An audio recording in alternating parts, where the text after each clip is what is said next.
Hello Virgo, Sun, Moon, Rising and Venus signs. Kamusta kayo? Sana po ay nasa mabuti kayong kalagayan. Welcome back po sa Star Tarot at kung bago kayo rito, welcome din po kayo. Please subscribe, like, share my videos and leave me a comment kung nakaresonate po kayo. So, first card ninyo ay fish, no? Swerte ito si fish. This signifies prosperity, abundance.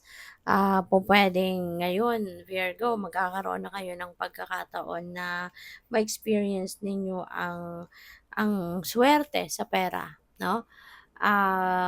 This could be the start of a beautiful inflow of money, 'di ba? Baka meron ng ito na yung siguro yung simula ng pagpasok ng pera na magaan 'no, sa inyo. At, pupuwede rin 'no na meron dito mga financial blessings or financial opportunities na dadating sa'yo talaga at, magiging successful ka sa trabaho mo, sa business mo. Pupuwede rin na kung ikaw ay nagtatrabaho, nag-eempleo, maaaring ngayon you will be feeling satisfied 'no, sa trabaho, sa nakukuha mong pera, benefits, ganyan. At, sa ginagawa mo mismo, maybe you are loving what you are doing talaga sa work. At, 'yun kung ano man ang mga investments mo siguro ngayon merong magandang pasok ng pera. Baka magsisimula ka ng mag-receive 'no, ng inyong ano, magsisimula ka na mag-receive ng inyong, ROI, return of investments. At, baka din ngayon Virgo, this is the time for winning. You know, siswertehin ka.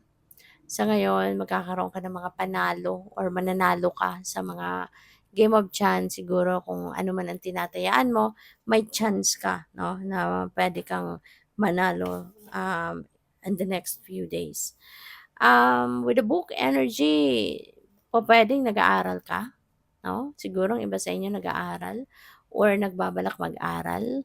Pupuwedeng this is additional knowledge 'no, that you are going to receive. Pupuwede rin na, ah, bunga 'to ng mga baka nag-i-interview ka, maybe you are, researching on your own, puwedeng gano'n. Pupuwede rin na nag-o-online classes ka or mag-o-online classes or formal schooling. So, pupuwedeng may mga gano'ng balak 'no, ang iba sa inyo. This could also be news 'no, baka merong mga balita, may mga bagong information, na dadating or puwedeng skills 'no, then ang gusto mo mag-train, gusto mong matuto ng mga bagong, skills din. So, pupuwedeng gano'n ang ganap 'no. So we have the facts. So kasi dito na-pick up ko din dito sa book energy. Pupuwedeng ang iba sa inyo baka you are eyeing on a promotion 'no, sa trabaho. Baka meron kayong gustong makuhang posisyon, sa trabaho and, kaya 'yun ang ninyo, you know, with the Fox energy. Kasi si Fox parang ano siya, ipu-push niya kung ano yung personal na interest niya. So, pupuwedeng gano'n kayo ngayon, as in talagang gagawin mong lahat.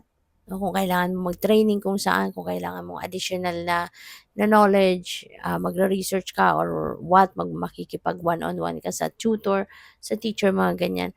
Kung anong kakailanganin mo to get the certificate na kailangan, so siguro gagawan mo ng paraan 'yan talaga, 'di ba? Because you want to pursue kung ano man itong balak mo. So, kung gusto mong makuha yung posisyon na 'yan sa trabaho, you are definitely going to take extra effort para makuha mo 'yan, 'no? Para magawa mo, yung gano'n ba. So, good luck sa'yo, 'no, Virgo? What else?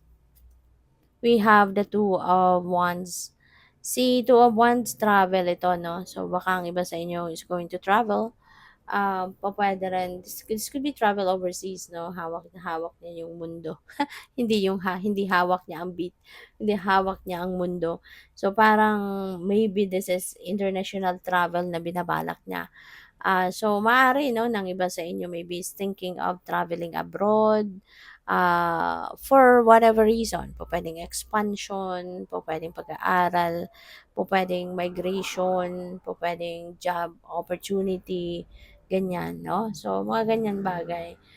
Possible din, Virgo, na ang iba sa inyo is, possible ng iba sa inyo also is, planning for, putting up business of your own, yung gano'n, ano? At iba-iba pa.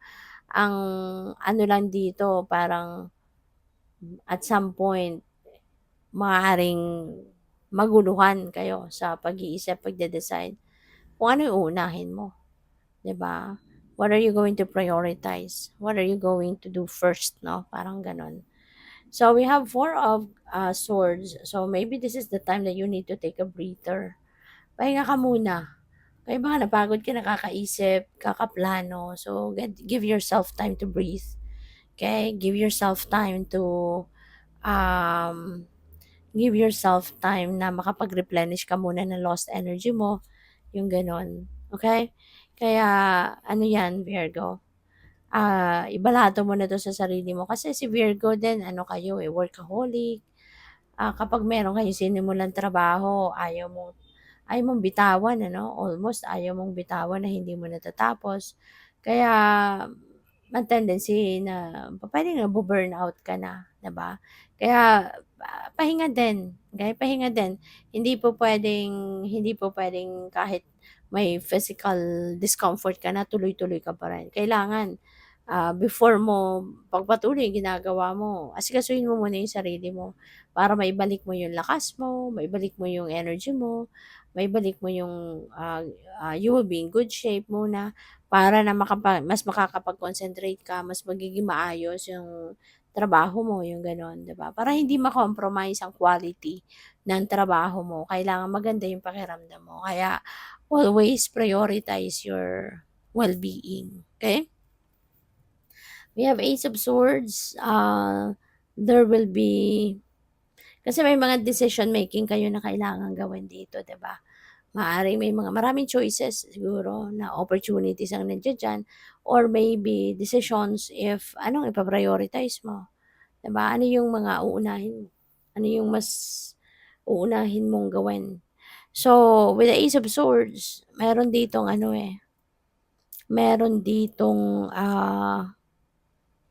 epiphany, meron ditong mga new information or new, um, inspiration, new information na dadating na makakatulong na maging malinaw ang iyong isipan, makakatulong na makapagdesisyon ka ng mabilis at mas maayos, 'no?